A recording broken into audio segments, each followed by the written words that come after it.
Divisive politics have made their way into the boardrooms of school systems all over the state, all over the country for that matter. How do we deal with the political discourse that has reached so deep and yet to such a shallow point in our regular lives? Everybody needs to take a look at those scores that just came out last week.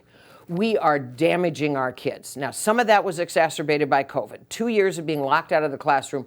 Who knows what damage we've done emotionally, mentally. We certainly now can measure the academic damage that we've done. But we need to get back to core competencies in our classrooms. We need to stop using classrooms as cultural test beds. We need to get back to teaching reading, writing, and arithmetic.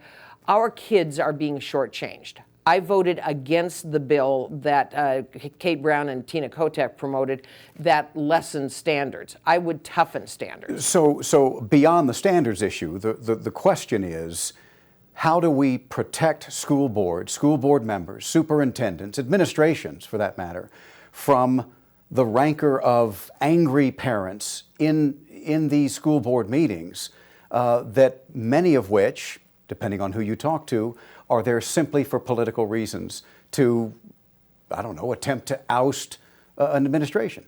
Well, let me start by saying I believe in local control. School board members are responsible to their voters, and if it's bad enough from the voters' point of view, out they go. But we have allowed the teachers' unions to push politicization into our classrooms. Our classrooms ought to be focused on teaching the core subjects so that our kids are getting a diploma that means something and is not just a participation certificate. Our kids have got to have the kind of academic rigor that allows them to be accepted at community colleges, universities, trade schools, and we're not doing that now. I'm guessing then what I'm hearing is that if we get back to the basics, we get these angry and sometimes out of control parents out of the boardroom?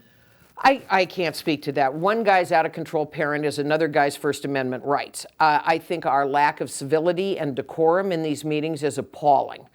But I also think that there's a certain righteous indignation among parents as COVID helped lay bare some of the things that are happening in the classroom that are antithetical to parents. Parents want to parent their kids.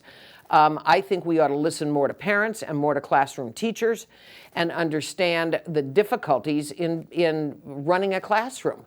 The legislature has interfered with classroom operations to a point that I think many classroom teachers are very, very frustrated. So get the teachers union and the politics out of the classroom. Let's educate our kids so they can compete in a global world.